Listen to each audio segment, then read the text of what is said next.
Welcome to our Wellness Wednesday Health Show. I'm your host, Dr. Kala Hewlett from the Back Pain and Sciatica Center of Texas, where we offer regenerative pain solutions.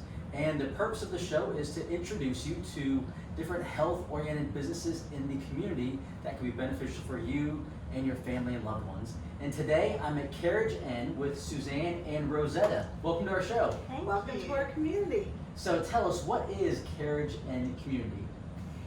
Carriage Inn is an independent senior living community, full service. We offer our residents, we take care of everything, so they just get to enjoy life. We do all the maintenance, the housekeeping, all the work, and they have fun. They get to play. This sounds like a place like that I might want to move into. If you do all the work, this is great. Now, we're actually in one of the apartments, and I know you can't see it on the camera. We're in the living room here, which has, love seat, a couch, a chair. Off the screen, there's a little table and kitchen area, and there's a bedroom that's connected as well. It's very nicely furnished. It is, and there's a huge walk-in closet in that bedroom too. It's big enough where a lot of the residents can put a dresser in it. And there is a computer desk and a big queen-size bed and a nightstand. It's really, it's big enough. It's big enough for really everything you need. Well, I'm impressed. Just over the years, whether it's family members I visited or different members of our church that I went and visited in a home, assisted living type facility, I'd say this is probably the nicest one that I've been to. Thank you. Which I think speaks volume to what you're doing here. Earlier when we were talking, somewhere around town, some of you may have seen, I call it the Carriage Inn Cadillac, which will take many of your residents to different appointments. We have a hair salon near our practice, yes. And we often see them dropping off. Usually it's women that are going to the hair salon that we see, but they'll drop them off, and usually there's a nice gentleman that opens the door for them. It's like they have a chauffeur. That's right. It's a chauffeur. Drops them off at the hair appointment, and they'll come back and pick them up, and it's a nice little touch that I think you have here. It is. We offer our residents at no extra cost. It's all part of the inclusive rent that we have. Everything is included except for their phone. That's the only other expense that our residents have. Everything is included. All they have to do is make an appointment with our driver, and they get chauffeured around in that beautiful Cadillac. And we actually have a hair salon right here in the community. Okay, so they don't have to leave. No. If they want to, they can use it here. If they have a deep connection with their existing one, they can go there. That's right. Now, what is the average type of resident that comes to see you? Our residents range from mid-70s, and we have a resident who is turning 100 years old. Oh my goodness, okay. Yes, but they're all independent, and our residents are fun. They all partake, and we've got lots of activities. So I would say we're an active senior living community, even though we range from early 70s, mid 70s to 100. Okay, I like that. An active senior living community. And you can tell just again by this apartment, there's people that would live here are mobile, right? They can get around to a certain extent. Yeah. And when I walked in, it looked like bingo or some sort of other game was being played in the front. Absolutely. So I think it's cool. I saw an activity calendar of multiple things that happen throughout each week, Yes. throughout the day. Do most of the residents stay here? You mentioned some in their 70s may come. Do they still have the ability to drive, or typically by the time they come here, have they said, hey, look, we don't want to drive, we're here? We have quite a few residents that drive, and a lot of them, when they move in, they come with their cars. But then after a while, they realize they really don't need their cars. It's just an extra expense and something to take care of because we take them around in the Cadillac. Okay. So we don't really, we have, how many would you say that drive? We have quite a few, I but would say there's probably 10%, 15% that are still driving, and like Ms. Suzanne said, that that's probably the last thing that they want to give up, right? They move into our community and have made some changes, but the car keys, they're keeping those car keys. On to those. Yeah. That's their independence. But like Suzanne said, in not very long, they just see that it becomes just that expense, and how great it is to have the chauffeur just take you where you need to go. That's You know, right. you don't have to deal with even Conroe traffic, school zones. So they get there, they tell us the time that we want, they're done, need to be picked up. It's easy. We just pick them up and love them on the way back home and talk about their day and drop them off at the front door. And that goes with the cooking too. Our kitchens, we have a full-size kitchen, and a refrigerator with a ice maker, a stove, and some of the residents come in and they like to cook, but they don't need to cook for very long. After a while, it's like, why would I cook when I have all the great food? It's unlimited. It's 3 chef-prepared meals every day, as much as they want. It's not choose this or choose that. It's anything that you want, as much as you want. Okay, very cool. Again, I think I want to come here. I don't know if my wife would let me come stay here though, but that just sounds like a really great facility you have. What are some of the activities? I mentioned a bingo type activity I saw. For those that are watching or listening to this right now, what are the range of activities you offer for your residents? So bingo, obviously. So we have dancing with Marsha. We have Spanish classes with Susie. There are different crafts that Patsy puts together. We'll do a flower arrangements. There's reading clubs.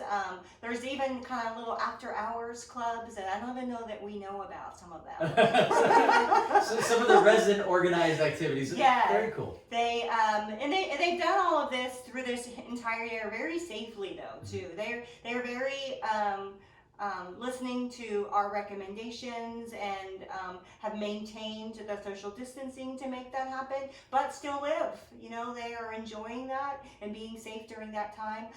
Some other activities, we're doing shopping again. So we have, again, we're doing that safely. We have our bus that holds 14 people and we're doing 6, but we choose a store, 3 stores that we typically go to, the big ones, the big grocery stores, drop them off and say, we'll be back, about an hour and a half, Okay. and pick them up at the door, help them with the groceries, take them to the front door, drop them off. So that's part of what we do. We have lots of trivia, activities to keep their brain motivated. There's physical activities. We have a game, it's a volleyball game, but it's a sit-down volleyball game that they're using noodles to volley. So like hit back and forth? Yeah, and they love it. There's cornhole, so physical activity there. We have daily exercise, either kind of on your own stroll, which gets you a bingo buck, so that you can go shopping later. Or also kind of directed by Patsy, where she has a group and she is doing, arm motions above your head, below, doing some sitting and standing and, rotating to get the heart muscles going. So she does a lot of great activities like that. Do you have an open courtyard here? 2 of them. Okay. So the building is set up like an H. 2 H's. The center is the dining room. The internal buildings have inside of the building has a courtyard on each wing. So they can just go out there and walk, just take a stroll inside the courtyard, walk their pet if they want. This place is deceivingly large. It's right off Longmire, and many of you may have driven right by it. And you see just the small front that says Carriage Inn, but even walking down the hall, it looked like a track. Right? Yeah, just the long distance. So, yeah.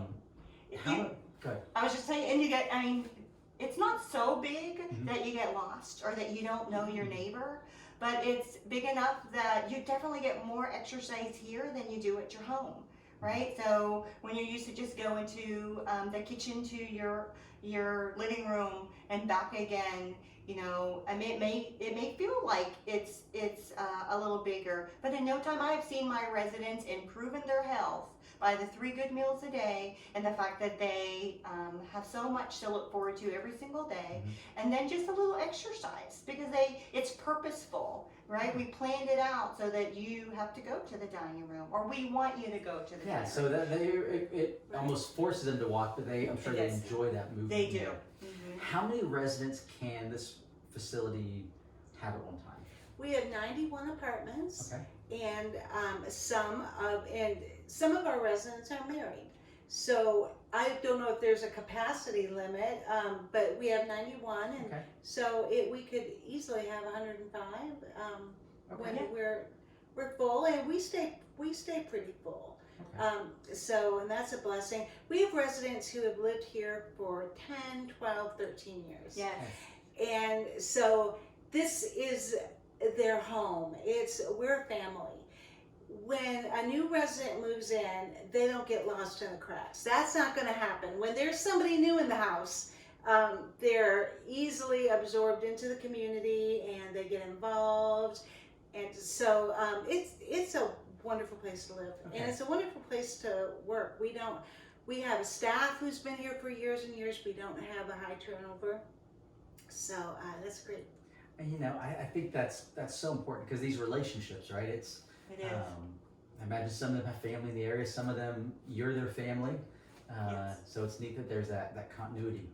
Before we started the video, we were talking a little bit about COVID-19, and we're in October 2020 now. So we're going on 7 months. We've all learned to live in this COVID world. And on the news, you hear these crazy stories, the unfortunate stories Yes. of some of these senior communities where, unfortunately, there was just a lot of health problems and Yes. challenges they had. Yeah. But you said here you've had minimal to no problems with the residents, and I think that speaks volumes to some of the policies you put in place and just the safety and the cleanliness of your facility. That's right. So maybe just talk briefly about some of the measures that you have currently for the residents here. Sure. So in the very beginning, so we are not assisted living, so we're not a licensed building, but RCMR Management Company owns multiple levels of care. So we have directions from our clinical operations team, and we followed all of those same recommendations for skilled assisted by the CDC and Health and Human Resources. So we, immediately, the first thing that we started back in March, we closed down the dining room, but we delivered 3 wonderful meals a day to their door, and we did that until the end of May, when we started opening up the dining room. And when we opened up the dining room, we made sure that where we had open dining at all times previously, we made sure that we socially distanced our residents. We put the tables in a different situation, layout in the building than they were before. And then we also, where we had open seating all day for 3 meals a day, we changed it so that we had 2 breakfast seatings, 2 lunch seatings, and 2 dinner seatings, so that we would close down completely in between each seating and completely close the dining room. Because that's kind of our little bubble. That's our bubble here in the community, our safety net when they're not eating and not able to wear masks. So the other things that we continue to do from the early on, that's screening at the front door, making sure everyone has their temperature checks, having those hard conversations during that early on with Mother's Day and Easter, that just to say, I know this is really hard now. I'm sorry I have to say no. We're not visiting, but because I'm saying no now so that in 2 weeks from now or in a month from now, I'm not having a coronavirus breakout, because that's a whole other conversation that I don't want to have. There's been no breakouts here. There have been no breakouts. And as of now, right, visitors are able to come. And as of now, so now it was essential visitors only. The last 60 days or so, we are with masks and screenings where families can come. So we're asking families to come. We're asking them to come. We are asking that you do your visiting still in your family's apartment. But we are moving forward and having a good time and making life fun and living life well and staying safe and making the best out of this crazy corona times. Okay, very cool. I think that's just wonderful for the residents here, and Yes. I'm sure it's a lot of peace of mind to the family members that have maybe their parents here. Yes. To know that they're in a good, safe environment, that things are starting to move back around. Like I mentioned, bingo I saw happening earlier Yeah. today and some of those other activities. Yeah, we didn't mention happy hour. We Oh, did okay. mention happy hour. Happy hour is pretty fun around here. We have a happy hour every Friday at 3 o'clock.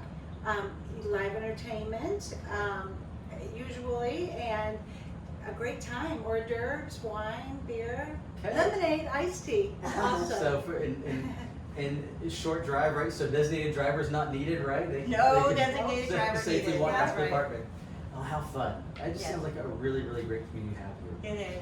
It is. If somebody's watching this and they're thinking either for themselves or maybe a parent or loved one that may benefit in the near future into coming to a facility like this, what's the best way to learn more about Carriage Inn or to reach out to you? The best way is to call and then schedule a time when you can come in and have an in-person tour. We'll do the screening at the front desk, keep it safe, and we'll wear masks. But I can show you in person our beautiful community, introduce you to residents, hear their testimonies. We don't have an unhappy resident here. We don't allow it. Everybody is happy and it's a beautiful place to live. Call me and we'll give you a tour and we can have lunch delivered in a private dining room where we can get to know each other and I can give you all the information. Great. And if someone happens to be driving right now and listening to this, what is the best phone number to reach out?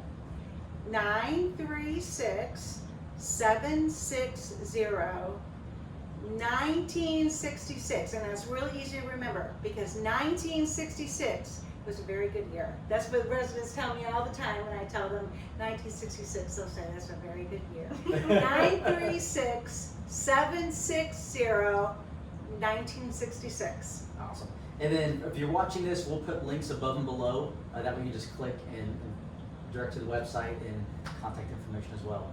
Great. Well, thank you both, Rosetta and Suzanne, for your time today. Thank you. Thank Like I said, I think you. you have a wonderful facility here, and I think as as a healthcare practitioner, Yes. we talk about active living to our patients so much. I'll often say the term "use it or lose it." Right. And so I love you talked about the horseshoe, the outdoor activities, the stretching, the different exercises, the noodles, Yes. happy hour. The physical component of health seems to be addressed here very well. The social component It is. is addressed here, and healthy eating is addressed here. So again, I think there's just a wonderful facility to elongate the quality and the quantity, even the number of years of someone's life in a safe, fun environment. So I think you guys are doing a wonderful job, and again, thank you guys for tuning in as always. We will see you next week. Thank you.